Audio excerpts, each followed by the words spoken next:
Super contente de vous retrouver sur ce live. Ah voilà, c'est là pour ajouter un participant. Ok, je suis très nulle, c'est la première fois que je fais ça. Vraiment, c'est un petit peu bizarre, j'ai l'impression de parler à moi-même. C'est un petit peu perturbant. Du coup, je suis hyper contente de vous retrouver pour ce premier épisode de voyage autour d'un verre. Franchement, je suis très contente. Coucou, hello. Ça va vite, ça monte vite, c'est cool. C'est un peu perturbant, j'ai l'impression d'être en Skype avec tout le monde en même temps. Donc c'est vraiment hyper stylé, je suis trop contente de vous retrouver. Du coup, ce premier live va être consacré à l'explication de ce projet, je suis trop contente. Alors voyage autour d'un verre, c'est vraiment un concept que j'ai monté pour vous permettre en fait de voyager malgré la pandémie. Hello, bonjour à tous, je suis trop contente, hello. Bref, du coup je disais que c'est vraiment un concept qui va vous permettre de voyager. Et autour d'un verre en plus. Donc il y aura plein d'intervenants, c'est hyper cool, je me réjouis. J'ai déjà planifié pas mal de gens que vous connaissez peut-être ou pas. Donc voilà, franchement, c'est hyper stylé de faire des lives, mais je vous avoue que je suis un peu stressée parce que c'est vrai que quand on fait des stories ou quoi, bah on peut les effacer et là, bah en fait, ce que je dis, ça va être très naturel. Donc si je pars dans tous les sens, c'est totalement normal parce que je suis comme ça, je vais partout. Donc je vais vous dire tout sauf ce que j'ai vraiment à vous dire. Merci beaucoup, c'est gentil, vous êtes trop chou. Donc du coup, revenons à nos moutons s'il vous plaît. J'ai pris des petites notes aussi pour éviter de partir dans tous les sens. Donc oui, voyage autour d'un verre. On va discuter avec des gens. Bon là, ce soir, je serai toute seule, mais à partir de la semaine prochaine, donc restez connectés, il y aura des gens, que ce soit des expats ou des gens qui ont voyagé dans certains pays, etc. La semaine prochaine, je vous dis un petit indice, c'est une fille qui habite sur une île paradisiaque où je n'ai pas encore été. Donc dites-moi en commentaire si vous avez deviné la destination. Et puis on va discuter, enfin je vais lui poser des questions que je vous lirai après et vous me direz si vous avez d'autres questions à rajouter, etc. Et puis, en fait, ce qui est sympa, c'est qu'on va faire ça autour d'un verre. Donc, je lui ai demandé de choisir une boisson, sa boisson préférée. Et moi, aujourd'hui, alors, j'ai préparé, enfin, j'ai pas du tout préparé, hein. J'ai pris un jus de mangue. Dites-moi en commentaire si c'est aussi votre vie, la mangue. Alors, franchement, honnêtement, je dois vous dire, hein, quand je vais en voyage, quand je suis à l'étranger, le truc qui me manque le plus, c'est la nourriture. Mais en fait, ça va dans les deux sens. Bonjour de la Belgique, bonjour de la France. Du coup, ce que je disais, c'est que quand je vais en voyage, vraiment, ce qui me manque le plus, c'est la nourriture. Mais franchement, honnêtement, je vous le dis sincèrement, je pense que c'est le fromage qui me manque le plus. Des fois, je m'imagine en train de manger une petite raclette ou une petite fondue. Je suis un peu folle, mais je veux dire que c'est ça qui me manque le plus quand je suis en voyage. Et puis, quand je reviens, en fait... Ici, ce qui me manque le plus, c'est les fruits exotiques. C'est un truc de fou, j'aime tellement ça. Et les fruits qui sont ici, enfin déjà, je n'achète jamais de bananes ou de mangue ou de... Enfin non, c'est pas vrai, banane, ça m'arrive d'acheter quand même, mais de la mangue ou des trucs comme ça, parce que déjà, ça coûte super cher. Et de deux, en plus, c'est plus... Enfin, c'est tellement trafiqué quand vous avez goûté le fruit vraiment qui vient de l'arbre, et bien du coup après quand vous mangez ceux qui ont été exportés, et bien c'est pas du tout la même chose. En plus c'est pas bon pour la planète, etc. Enfin bref, vous connaissez. Du coup voilà, mais bon, comme le but de ce live c'est de prendre notre boisson préférée, j'ai quand même acheté du en nectar de mangue. Alors je vais goûter ça tout de suite. J'ai jamais pris celui-là qui vient de chez Lidl. C'est pas du tout un placement de produit, mais bon, si Lidl voulait bien me sponsoriser, je serais chaude. Bref, je sais pas si vous voyez mon verre ultra pratique anti-renversage, parce que je suis une catastrophe pour ceux qui me connaissent. Je renverse toujours tout, donc c'est un petit défi que je me lance en faisant ces lives, parce que on parie que un des prochains lives, eh bien, je vais renverser tout, c'est sûr à 100%. Ah oui, on a banni l'alcool, forcément, parce que l'alcool est très mauvais pour la santé, comme vous le savez, n'est-ce pas? Bref, bon, bah santé. Franchement, prenez un verre, asseyez-vous, on discute, on est tranquille. Bah, c'est pas bon du tout. Ça a pas de goût. Il y a quoi dedans d'ailleurs? ça a vraiment pas de goût. Bah il y a de l'eau, de la purée de mangue, du sucre, de l'acidifiant, de l'acide citrique, enfin bref, plein de bonnes choses. Donc voilà, enfin bref, comme je disais, c'est vrai que les bons jus de fruits vraiment pressés, c'est vraiment la base. Donc ouais, un peu un flop ce jus de mangue. Bref, alors qu'est-ce que vous m'avez dit ici? Bonjour de la Belgique. Oh là là, moi plutôt la passion. Ouais, c'est vrai que c'est trop bon aussi la fruit de la passion. Mais ça coûte beaucoup trop cher et puis les fruits importés, voilà. Ah oui, petit fun fact aussi pour la mangue, puisque je suis une grande experte de la mangue. Est-ce que vous saviez que ça vient de la forêt indienne? Perso, je savais pas. Je pensais que c'était plus des Caraïbes, etc. Mais en fait, pas du tout. Quand j'avais été à Madagascar, je me souviens, les enfants, carrément à la récréation, ils montaient dans les arbres et ils prenaient les mangues et ils mangeaient ça, c'était leur récré. C'était trop trop bien et c'est les meilleurs mangues que j'ai mangés de ma vie. Bref, qu'est-ce que je peux vous dire d'autre sur la mangue? Oui, c'est pas parce que elle est forcément orange que c'est forcément la meilleure. Il y a aussi une variété de mangue verte qui est aussi bonne. Il suffit de la toucher. En fait, il faut qu'elle soit molle. Voilà, pour qu'elle soit bonne. Bref, je divague complètement, je parle de mangue, tout va bien. Du coup, qu'est-ce que je voulais vous dire? Ah oui, et puis elle est aussi, rien à voir, mais c'est aussi une grande source de fibres et de vitamine C, si jamais. Donc voilà, mais les mangues qu'on achète comme sur le marché et qui sont assez chères, il y en a certaines qui sont bonnes quand même, je dois avouer. Bref, revenons à nos moutons, s'il vous plaît. Du coup, je disais que ces lives, ils sont vraiment là pour vous mettre un peu de bonne humeur, vous permettre de voyager, permettre de rencontrer de nouvelles personnes aussi, peut-être de suivre aussi des autres gens qui font aussi du contenu voyage. Pina Colada, ouais. Alors reste bien connecté parce que la semaine prochaine, tu risques de ne pas être déçu. Bref, petit spoil. Donc je disais vraiment ça va vous permettre de voyager et puis si vous avez des questions aussi sur certaines destinations, ne vous inquiétez pas, je vous les dirai forcément à l'avance. Je pense 3 jours à l'avance et puis je mettrai une petite boîte FAQ à chaque fois où vous pourrez poser les questions que j'enverrai à l'avance à l'intervenant ou que je vais interviewer et puis elle répondra avec plaisir, il ou elle répondra avec plaisir à vos questions. Mais j'ai préparé une petite liste pour comme ça à l'avance que je pourrais déjà lui envoyer, puis si vous voulez la compléter, pardon, eh bien vous pourrez me dire et on la complétera ensemble. Voilà. Qu'est-ce que je voulais vous dire encore? Alors je vous propose du coup de vous lire les questions que j'ai préparées pour les intervenants. Et puis n'hésitez pas à me dire si vous avez des choses en plus à demander. Donc je vais déjà leur demander de se présenter, qu'est-ce qu'ils font dans la vie forcément, qu'est-ce qu'ils font sur leur Instagram, comment ça se fait qu'ils sont partis sur cette île ou dans cette destination, etc. Et ensuite de ça, je vais leur demander pourquoi est-ce qu'ils ont choisi cette boisson. Forcément, pourquoi est-ce que c'est leur passion, et pourquoi cette boisson en particulier. Ensuite, quel est leur lien avec leur pays, justement, s'ils sont voyageurs, s'ils sont expats, s'ils ont déjà été dans dans ce pays, enfin, qu'est-ce qu'ils ont vu, qu'est-ce qu'ils ont apprécié, etc. Ensuite, la situation actuelle avec le Covid, surtout, très important, parce que du coup, c'est savoir si on peut voyager maintenant ou pas dans ce pays-là. Ensuite, la vie sur place, du coup, c'est parce que je trouve que c'est toujours intéressant de savoir combien ça coûte, où est-ce qu'on peut se loger, est-ce qu'on peut faire un road trip ou pas, on peut faire un road trip.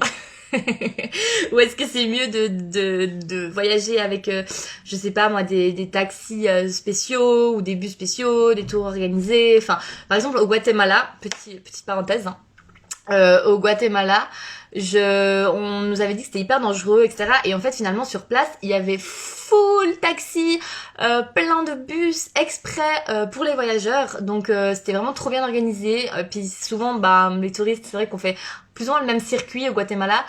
Et du coup, c'était vraiment pas cher du tout.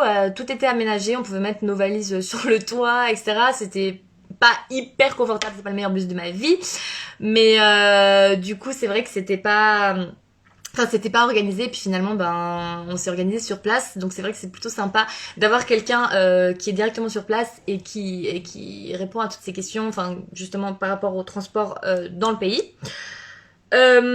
Ensuite, oui, si on peut faire si on peut faire du camping, pardon, si on peut aller à l'hôtel, si c'est mieux d'aller dans des Airbnb.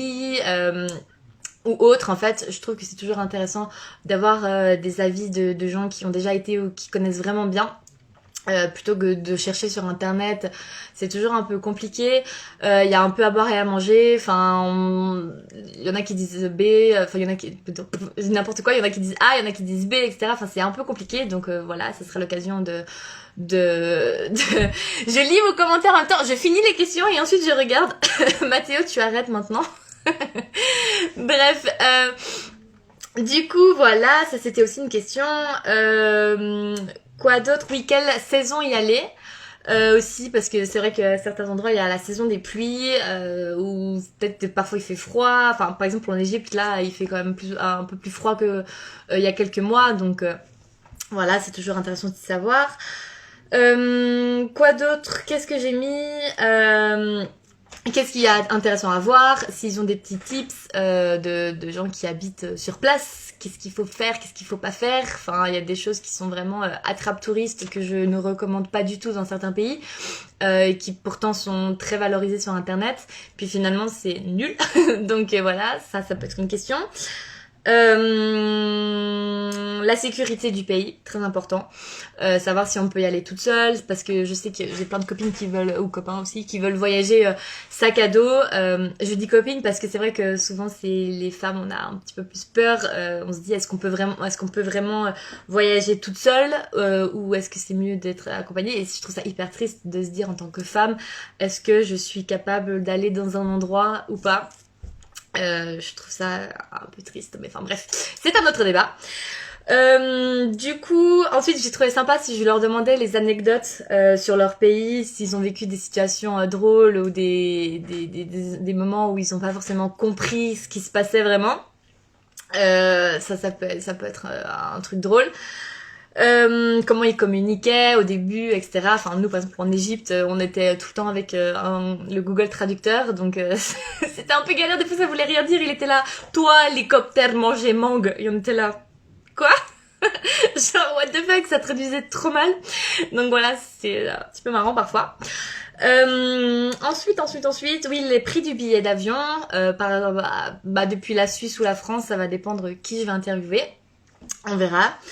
Est-ce qu'ils peuvent nous faire un exemple d'itinéraire aussi, parce que moi je me souviens quand j'avais préparé mon voyage avec Megan, quand on avait fait l'Amérique centrale, on avait quand même préparé vachement à l'avance notre itinéraire. On avait déjà tout imprimé, etc. Et justement, c'est là aussi où c'est marrant, parce que des fois c'est bien de planifier et des fois pas du tout, parce qu'après on a rencontré des gens sur place et comme on avait déjà payé nos billets d'avion, on avait déjà réservé nos billets de bus, nos hôtels, etc. Bah finalement en fait on avait un pote qui nous disait viens, moi demain je vais là, et nous on était là mince, on peut pas parce qu'on a déjà réservé quelque chose. Et donc du coup c'était hyper dommage, on était frustrés de pas se dire mince, on peut pas aller avec notre pote. Donc c'est vrai que parfois je pense que c'est quand même, des fois c'est mieux de pas planifier. Après il y a des fois où au contraire justement on se serait dit mon dieu, mais si on était arrivé là et qu'on avait rien réservé, on aurait été grave perdu, enfin ça aurait été trop galère. Enfin je me souviens une fois d'ailleurs, je divague vraiment, mais avec des copines, on a été à Barcelone et genre on n'avait rien planifié du tout, enfin on n'avait pas réservé d'hôtel et on se baladait on était 5 nanas, on se baladait avec nos valises et on était là on savait pas du tout aller. À l'époque, en plus, je parlais même pas espagnol enfin, vraiment pas très bien du tout. On était là, ¿Dónde está un hotel, por favor? Hotel par aquí, par allá. Et en plus, on était beaucoup, donc en plus, il fallait qu'il y ait des chambres, quand même, enfin, où on puisse communiquer, etc. Et enfin, qu'il y ait assez de chambres pour nous toutes, quoi. Donc bref, c'était grave galère. Donc tout ça pour vous dire que, certaines fois c'est bien de planifier et certaines fois non. Et du coup, si je peux demander aux gens, aux personnes concernées directement qui sont sur place, ça peut être sympa si vous voulez aller une fois dans ce pays-là. Eh bien, est-ce que c'est mieux de planifier ou pas? Voilà pour la planification. Ensuite, comment se déplacer sur place aussi. Bon, ça j'ai dit par rapport à l'itinéraire. Mais est-ce que, par exemple, si on veut aller juste prendre un petit taxi, par exemple, nous, quand on a été en Égypte, genre le premier jour, quand on est arrivé, on a fait juste l'hôtel, notre Airbnb, c'était genre 10 minutes de taxi, mais vraiment 10 minutes. Et on s'est fait douiller, on a payé genre, je sais pas moi, presque 30 balles, 30 francs, ce qui vaut plus ou moins à 30 euros de taxi, alors que finalement, on aurait pu payer genre 5 francs quoi, ou 5 euros, enfin c'était vraiment pas cher du tout. Donc c'est vraiment, je trouve que c'est bien d'avoir aussi un avis sur le coût, la vie sur place, combien ça coûte, les transports, etc. pour éviter de se faire douiller. Voilà. Et puis aussi, pourquoi pas demander un plat traditionnel.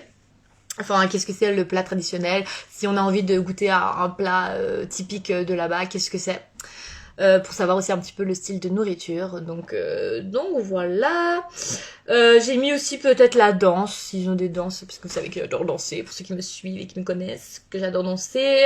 Et puis voilà. Donc dites-moi en commentaire si vous avez d'autres questions à poser. Je pense il y a déjà pas mal de quoi parler. Mais si jamais j'ai oublié quelque chose, eh bien dites-moi. Bon, maintenant je vais regarder un petit peu ce que vous m'avez dit, parce que...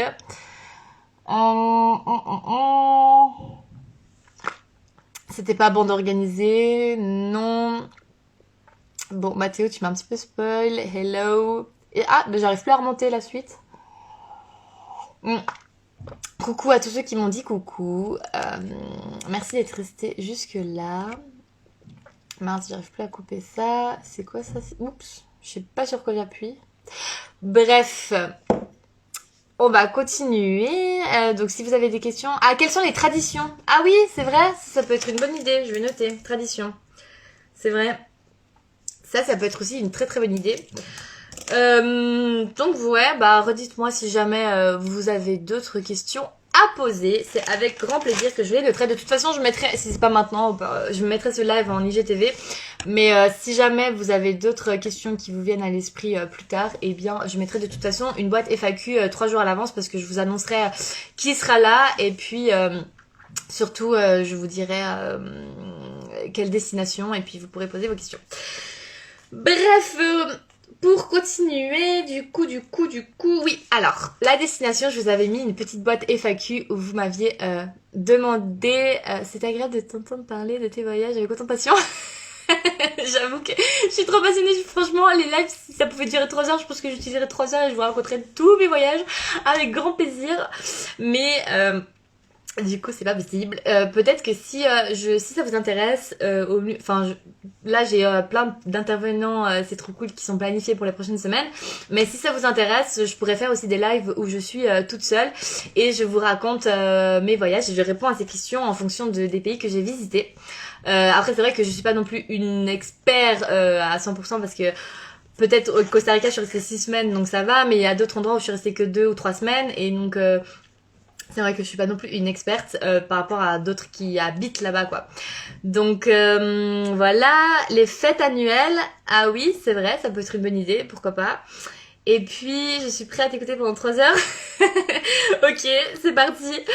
Je ferai alors peut-être, si ça vous intéresse, c'est cool, je ferai peut-être des lives... où je serai toute seule.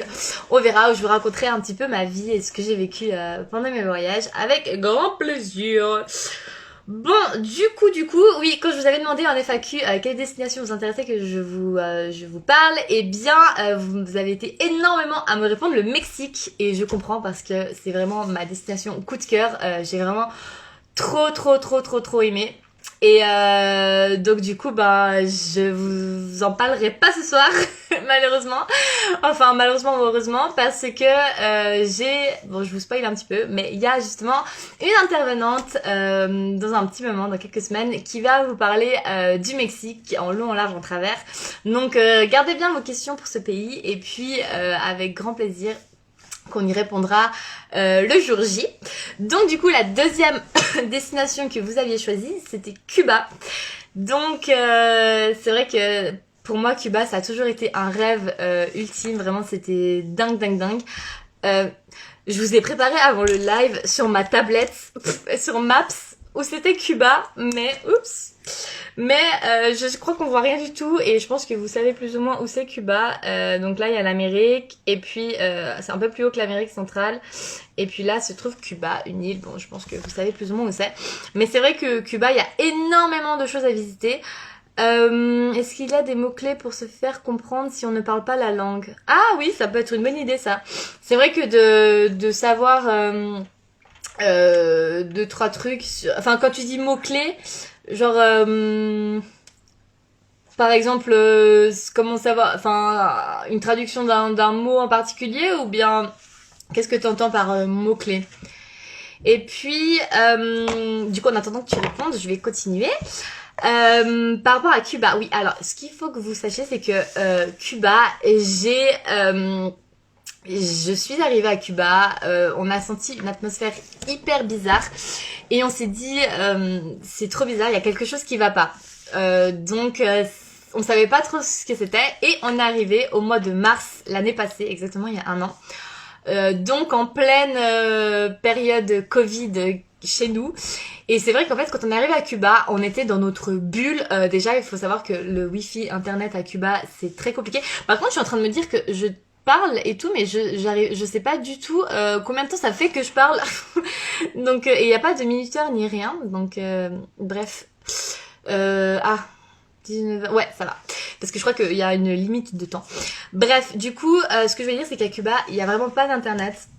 Enfin, c'est pas vrai, il y a des parcs, si vous voulez, enfin, vous achetez des cartes et vous allez dans des parcs particuliers où, dès que vous voyez des gens avec leur téléphone, ça veut dire que c'est un parc à Wi-Fi, obligatoirement. Mais sinon, c'est vrai que dans la rue, en général, il n'y a pas d'internet, ça coûte cher, c'est des cartes qui sont rechargeables, donc ce qui fait que...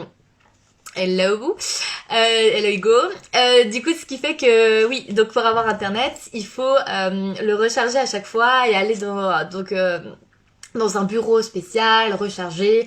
Et puis une fois que la carte est utilisée, ben c'est fini.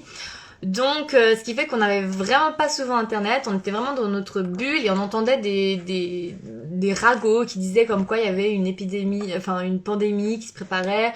Enfin, c'était encore une épidémie à l'époque. Donc, on était un peu là, genre, mais what et tout. Et c'est vrai qu'en fait, on s'est pas trop informé. Enfin, on était vraiment, comme je vous disais, dans une bulle. Donc, ça a été un peu un choc en fait quand on nous a annoncé que on devait rentrer. Ça a vraiment été très très difficile à accepter, surtout qu'en plus pour nous c'était vraiment pas grave ce qui se passait. En fait c'était trop drôle parce que on allait justement Cuba, on y allait pour danser la salsa. Vous savez que j'adore danser et on voulait vraiment apprendre là-bas la salsa. Et puis en fait les boîtes fermaient. Et il nous disait oui alors apparemment il y a une maladie qui court, on peut pas rouvrir, il faut qu'on ferme, mais bon la semaine prochaine revenez et puis peut-être qu'on sera ouvert. Et du coup ben nous on se disait bon bah c'est juste un truc, enfin voilà ils suivent un peu le mouvement, ils ferment les trucs puis la semaine prochaine ben ça sera bon quoi.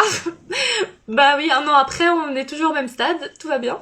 Mais bref, et du coup ben tout ça pour vous dire que Cuba ça a vraiment été un rêve et que le rêve s'est arrêté brutalement et que en fait on avait planifié justement parce que moi je parle espagnol mais pour écrire etc, enfin vraiment les règles grammaticales et tout c'était pas terrible. Du coup on s'était dit bon bah pourquoi pas profiter pour rencontrer des gens puisqu'on devait rester 6 semaines à Cuba, de s'inscrire, on s'est inscrite dans une école espagnole, enfin pour apprendre l'espagnol.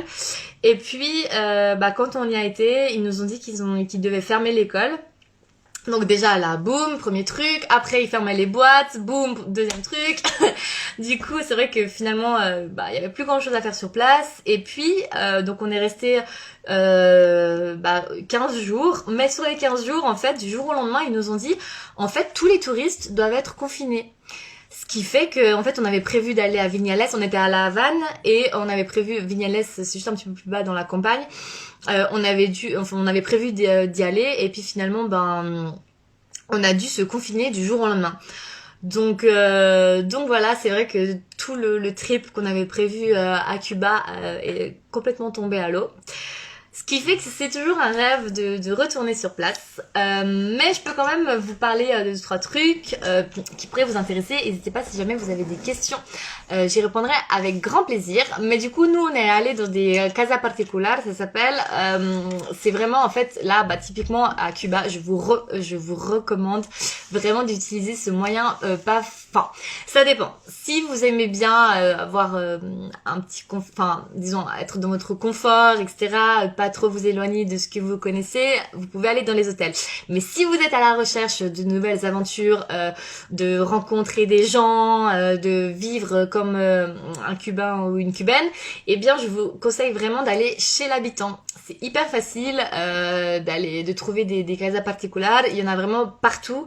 Peut-être la première réservée déjà à l'avance parce qu'il n'y a pas internet ni rien. Donc voilà, mais de toute façon, une fois que vous serez sur place, les gens sont tellement incroyables, ils sont tellement ouverts, ils sont prêts à tout vous donner, ils ont rien, mais ils vous donneraient tout, leur vie, leur maison, ils sont incroyables, j'ai jamais vu ça de ma vie entière, c'est ouf. Bah, par exemple, pour vous donner un exemple, on était chez deux exemples. Premièrement, on avait réservé via Airbnb, et finalement, quand on est arrivé sur place, eh bien, il nous a ouvert la porte, et il était là, bah, vous êtes qui? Et en fait, ça avait bugué complètement, on avait payé et tout, mais comme ils ont pas internet là-bas, ben il avait pas du tout suivi que il y avait des gens qui allaient venir dans sa maison, donc il était vraiment surpris de nous voir et il était là, bah je savais pas, c'est ma fille qui gère ça. Bon bah venez, et puis finalement on est resté tout le long de notre séjour, on est resté chez eux alors que ils savaient même pas qu'on débarquait quoi. Donc pour vous dire à quel moment vous allez ouvrir votre porte et voir des gens arriver chez vous et vous dire bah ouais venez restez chez nous. Enfin, c'est vraiment des choses qui chez nous sont improbables et que chez eux ça arrive hyper souvent et qui sont très ouverts par rapport à ça justement, et c'était incroyable et tellement gentil. Enfin mon Dieu, je pourrais vous en parler pendant des heures. Enfin, quand on a été confinés, ils nous faisaient toutes nos courses, on dansait la salsa avec eux, ils nous ont présenté leurs enfants, on a visité la Havane avec eux. Enfin, c'était vraiment un truc de dingue. Et puis, deuxième exemple aussi, c'est que, ce qu'il faut savoir à Cuba, c'est que si vous voulez manger, faire vos courses, etc., la vie est assez chère. C'est plus ou moins les mêmes prix que chez nous, enfin que chez nous, je dis peut-être plus à la France qu'à la Suisse. Enfin bref, tout est relatif. Du coup, c'est vrai que pour acheter des aliments sur place, c'est un petit peu compliqué. Il y a des énormes rayons avec 3 articles dedans parce que c'est vrai que les gens n'ont pas forcément l'argent pour acheter les aliments. Mais il y a certains magasins où il y a vraiment, par exemple, il y a un magasin où ils vendent de la viande. Et puis c'est que le samedi, donc forcément il va y avoir une queue de 3 heures pour peut-être espérer avoir de la viande. Donc en fait, la petite anecdote, c'est que la personne chez qui on était, qui est déjà grand-papa, je crois qu'il avait une 60aine d'années, quelque chose comme ça, tellement gentil, enfin bref, il s'est levé à 6 heures du matin pour aller faire la queue d'un magasin qui ouvrait à 9 heures pour espérer trouver du poulet. Et je me souviens plus s'il avait trouvé du poulet ou pas, mais en tout cas quand il était revenu on l'avait dit mais c'était pas trop fatigant, c'était pas trop long pour toi, etc. Il était là, non pas du tout, j'ai pu discuter avec la voisine, j'ai pu rencontrer le cousin du truc, non j'ai passé mon temps, voilà c'était chouette. Et en fait là-bas nous on fait une montagne de problèmes pour certains trucs alors qui sont minimes par rapport à ce qu'ils vivent, et eux ils ne se plaignent pas. C'est vraiment quelque chose qui m'a marqué, et c'est pour ça que maintenant aussi je dis stop à tout ça, et c'est aussi ça qui m'a beaucoup poussé à faire le développement personnel. D'ailleurs n'hésitez pas à aller voir Coaching Soleil, petite pub, mon autre page de développement personnel, parce que c'est justement toutes ces expériences que j'ai vécues en voyage qui m'ont poussée à me dire mais non, mais pourquoi est-ce que cette mentalité ne s'applique que aux personnes qui vivent à l'autre bout du monde? Pourquoi est-ce que c'est pas aussi valable pour nous? Pourquoi est-ce que nous on peut pas aussi vivre justement dans cette quiétude, en étant jamais, en ne faisant pas toutes ces montagnes de problèmes pour des choses qui sont pas si graves en fait. Et pourquoi est-ce que eux arrivent à être si heureux alors qu'ils n'ont rien et que nous on est si malheureux alors qu'on a tout. Et ça c'est vraiment ce qui m'a poussé aussi à faire cette page de développement personnel pour justement vous aider à trouver des outils et à essayer de chercher ce bonheur et être heureux au quotidien quoi. Bref, c'est pas toujours facile. Je dis pas que mon objectif de vie c'est d'être heureuse tous les jours de ma vie. Hein. Enfin, quoique oui, j'aimerais bien, mais je dis pas que c'est quelque chose de facile. Mais c'est quelque chose qui s'apprend, qui se travaille, et je pense qu'on peut réussir à changer nos mentalités en y travaillant. Bref, donc du coup, voilà, tout ça pour vous dire que Cuba, c'était vraiment une expérience incroyable et que si vous voulez aller vous loger là-bas, vraiment, je vous conseille d'habiter chez l'habitant. Donc, qu'est-ce que vous m'avez dit? Tu devrais passer à Pékin Express, tu es déjà habitué avec les habitants locaux. Ouais, c'est vrai. Bah alors, petite anecdote, j'ai clairement postulé pour aller à Pékin Express, enfin pour faire Pékin Express, mais je n'ai jamais été retenue. Enfin, j'ai postulé une fois. Donc, faudrait peut-être que je réitère ma demande, mais c'est vrai que je sais pas quelles sont les conditions à remplir, mais j'aimerais trop. C'est vraiment un de mes rêves. Vraiment, vraiment. Donc voilà, peut-être musique d'avenir, je ne sais pas. En plus, je sais même pas si avec le Covid, maintenant, ils ont pas arrêté la production ou quoi. Je sais pas. Bref, il faudrait qu'on se renseigne. Mais c'est vrai que c'est pas très bonne idée. Bref, du coup, ce que je voulais encore vous dire par rapport à Cuba, c'est que pour aller maintenant, pour visiter Cuba maintenant, c'est assez compliqué. Dans le sens où enfin, les frontières sont ouvertes, donc si vraiment vous êtes motivé, vous pouvez y aller. J'ai pas très bien compris ce qui était ouvert ou pas sur place. On m'a dit que tout était ouvert, mais pas les dancing ou les choses comme ça. Donc, alors, ce qu'il faut faire pour rentrer sur place, c'est que déjà de base, Covid ou pas Covid, il faut avoir un visa d'entrée. Que vous pouvez demander directement à votre consulat, qui est délivré un petit peu avant. Les nouvelles inscriptions sont ouvertes, c'est vrai? Ah bah tiens, bah alors voilà, c'est parti, avec grand plaisir. Je vais m'inscrire, merci, tu m'as donné l'élan. Je vais voir alors pour m'inscrire, pourquoi pas, ça pourrait, enfin vraiment j'aimerais trop, c'est un de mes rêves. Donc voilà, à voir, affaire à suivre. Bref, du coup, je disais pour Cuba, donc le visa, absolument, que vous pouvez donc demander à votre ambassade à l'avance. Donc quand même, faut prévoir avant. Ensuite, il y a une taxe sanitaire en arrivant à Cuba. Alors ça dépend. Ça, c'est soit vous prenez directement avec le billet d'avion, il y a tout qui est compris. Donc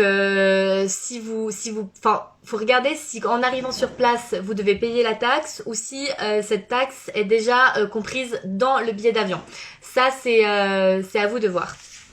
Donc voilà, ça c'est les deux choses qui sont primordiales, si je n'ai pas oublié quelque chose, primordial d'avoir avant de partir, oui, et aussi prévoyez aussi d'avoir de l'argent déjà local avec vous, parce que des fois c'est un petit peu complet. Il y a un bancomat, enfin pour les Français qui me regardent, pour retirer de l'argent, je sais pas comment on dit ça. Du coup, il y a de quoi retirer de l'argent, mais c'est toujours mieux d'avoir de l'argent local. Donc, ce qu'il faut savoir à Cuba, c'est qu'il y a deux types d'argent, les cooks et les coupes. Il y a les coupes, c'est pour vraiment les locaux. C'est pas tellement utilisé par les touristes, sauf si vous prenez les bus locaux. Là, à ce moment-là, vous pouvez pas payer en cook, mais parce qu'il faudrait donner un demi-centime, c'est impossible. Donc là, vous payez en monnaie locale. Par contre, pour tout le reste, il faut payer en cook. Donc, je vous conseille quand même d'avoir le change peut-être à l'avance. Vous pouvez demander à votre banque. Et puis sinon voilà, il y a de quoi retirer, hein, vous inquiétez pas, je sais pas pour vous faire peur ou quoi, hein, mais c'est juste que c'est toujours mieux d'avoir de la monnaie locale sur soi. Donc, et puis surtout si vous devez payer directement à votre arrivée avant la douane, si c'est pas pris si la taxe sanitaire n'est pas pris en compte dans votre billet d'avion, et bien à ce moment-là c'est toujours mieux d'avoir de l'argent liquide, enfin l'argent local, ouais, pour payer. Bref, voilà, petit tips. Ensuite, oui, donc maintenant, à l'heure actuelle, si vous voulez voyager à Cuba, il faudra avoir fait un test PCR. Donc, c'est très compliqué. Hein. Il faut avoir fait un test PCR 72 heures à l'avance. 72 heures à l'avance. Et puis le présenter sous format papier, pas d'SMS. Après, vous allez quand même vous allez quand même devoir, passer un test PCR sur place à l'aéroport. Même si vous êtes négatif, vous allez devoir refaire... Enfin, ça c'est ce qu'on m'a dit. Après, vous savez, entre ce qu'on nous dit et ce qu'on trouve sur internet, enfin c'est plus ou moins sûr ce que je vous dis. Mais après, c'est vrai que, à Cuba, c'est un petit peu difficile d'avoir les bonnes informations. C'est un petit peu ça qu'il faut savoir, puisqu'il n'y a pas internet ni rien, c'est très compliqué de discuter avec des gens sur place. Mais de sources plus ou moins fiables, on m'a dit que c'était comme ça que ça se passait. Donc voilà, je préfère vous le dire, comme ça vous êtes au courant. Et puis si vous n'avez pas besoin de le faire, eh bien tant mieux. Et puis si vous devez le faire, eh bien voilà, vous aurez été informé. Bref, du coup, vous pouvez aller sur place, mais il faut donc faire le visa, payer la taxe sanitaire, une fois sur place, faire le test PCR, une fois sur place, refaire le test PCR. Ensuite de ça, il y a deux options qui s'offrent à vous. Soit vous avez réservé votre séjour avec un tour opérateur. À ce moment-là, vous êtes transféré directement à votre hôtel et vous êtes mis en quarantaine à votre hôtel. Et vous avez donc du coup le résultat du test PCR. Normalement, c'est 24 à 48 heures après. Mais bon, ils m'ont dit vraiment que ça peut varier. Des fois, ça va même jusqu'à 5-6 jours. Donc voilà, vous allez être en quarantaine dans votre hôtel. Après, si votre but c'était de rester sur place et de profiter à l'hôtel, bon bah voilà, c'est bon. Après, je sais pas si vous pouvez sortir de votre chambre, je sais pas s'il y a des buffets, si vous pouvez aller quand même ou pas, je sais pas du tout, faudra vous renseigner avec votre hôtel. Et puis, si vous faites comme moi et que vous partez de votre plein gré et que vous allez dans des casas particulières, etc., et bien à ce moment-là, vous allez être transféré directement depuis l'aéroport jusqu'à un hôtel que les autorités auront choisi et vous serez en quarantaine là-bas pendant 5 à 6 jours. Donc voilà, si vous avez prévu de rester à Cuba peut-être 2 mois ou j'en sais rien, en tout cas plus que 2 semaines, ça peut valoir le coup. Si vous voulez visiter Cuba en 2 semaines, si vous comptez déjà la quarantaine, ça fait déjà 1 semaine, eh bien c'est un petit peu foutu, voilà. Il faudra encore un petit peu attendre comme moi, parce que c'est vrai que je vous avoue que j'aimerais tellement retourner là-bas et terminer mon tour, etc. Donc voilà pour les dernières nouvelles. Après, si vous avez prévu de faire, je sais pas moi, 1 semaine plage, chill à l'hôtel, etc., eh ben vous pouvez très bien faire votre quarantaine à l'hôtel et puis voilà, ça change pas grand-chose de votre planning. Mais c'est vrai que si vous voulez tout de suite voyager et pas perdre de temps, eh bien voilà, va falloir quand même faire une quarantaine. Mais je dois quand même vous dire que quand moi j'étais en quarantaine, en confinement pardon, à Cuba, c'était trop bien. C'était trop cool parce que en plus dans ma casa particulière, du coup en fait si vous voyez il y avait l'appartement des proprios, notre appartement qu'on avait avec Megan, et puis dans l'appartement des proprios il y avait le salon de coiffure de la fille des proprios, enfin bref. Et du coup c'est vrai que on a profité pour aller chez le coiffeur. Je me suis fait blonde, bon c'était il y a 1 an, mais du coup j'ai gardé ma couleur. On s'est trop marré, il nous faisait les courses, on était en confinement mais il nous amenait tout le temps du monde, on dansait la salsa, on faisait à manger ensemble, franchement c'était le meilleur confinement que je pense je pouvais avoir. Donc vraiment c'était trop cool. Il y avait le soleil aussi, forcément il y avait les jardins donc on pouvait prendre le soleil. Donc voilà, si jamais on est de nouveau, ce que j'espère pas, je touche du bois, si on devait de nouveau se faire confiner, eh bien je pense que c'est un bon endroit où on pourrait aller se confiner, voilà. Bref, après c'est vrai qu'au niveau soins, on dit que les médecins à Cuba sont les meilleurs.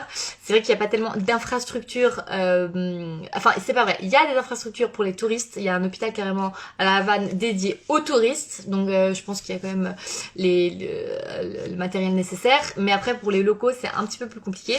En plus ce qu'il faut savoir à Cuba c'est que tout est gratuit, tout le système de santé est gratuit, donc c'est hyper cool pour eux en tout cas. Mais c'est vrai qu'après à niveau infrastructure, je sais pas trop comment ça se passe.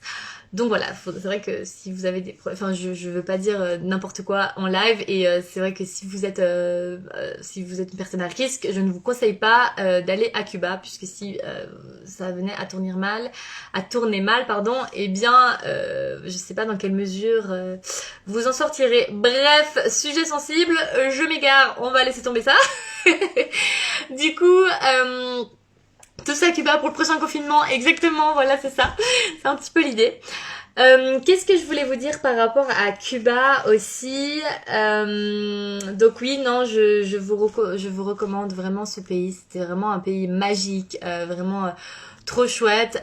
Oui, pour ainsi voyager à l'intérieur du pays, je vous conseille pas de réserver déjà à l'avance vos trajets parce qu'il y a tout le temps des taxis disponibles, des bus disponibles. Il y a tout le temps. Si vous allez dans une casa particular, ils vont vous trouver un cousin d'une cousine, d'une grande tante qui va vous amener à votre destination. Donc pour pas le prix, enfin vraiment ça sera pas cher du tout. Donc je vous conseille vraiment pas de réserver à l'avance, à moins que vous soyez dans un hôtel, et à ce moment-là c'est peut-être un peu plus simple puisque vous n'aurez pas forcément rencontré les locaux.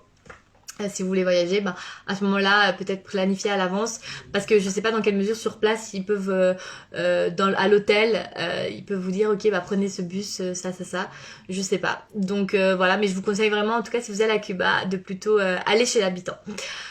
Donc voilà, dites-moi si vous avez d'autres questions. J'ai un petit peu fait le tour des choses que j'avais notées.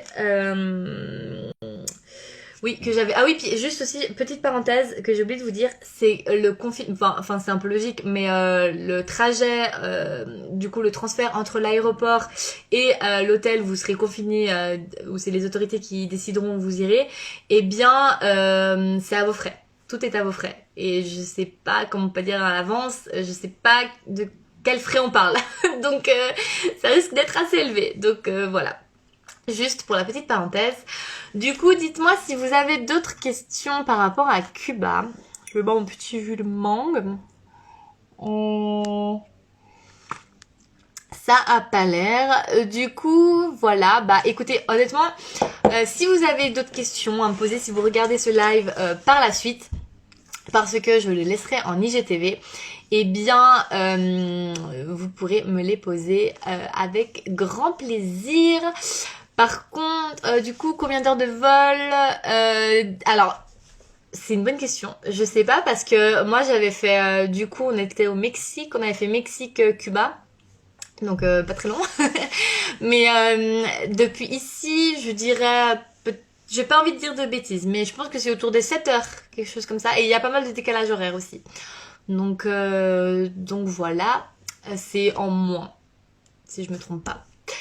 Donc, mais après, exactement, c'est vrai que je ne sais pas. Je pourrais, si jamais ça t'intéresse vraiment, tu peux me mettre après en commentaire et j'irai faire des recherches et je répondrai en commentaire. Donc voilà, en tout cas, je me réjouis de vous voir lors des prochains lives. Si vous avez d'autres questions, n'hésitez pas. Donc restez bien connectés parce que ce genre de live, ça sera toutes les semaines à la même heure, je pense. Peut-être un petit peu plus tard, on verra, puisque quand j'avais fait mon sondage, vous aviez été plusieurs à me dire que c'était pas très pratique l'heure. Donc on verra si je change peut-être pas l'heure. Bon là on a planifié avec les intervenants, donc je sais pas dans quelle mesure j'arriverai à faire ça.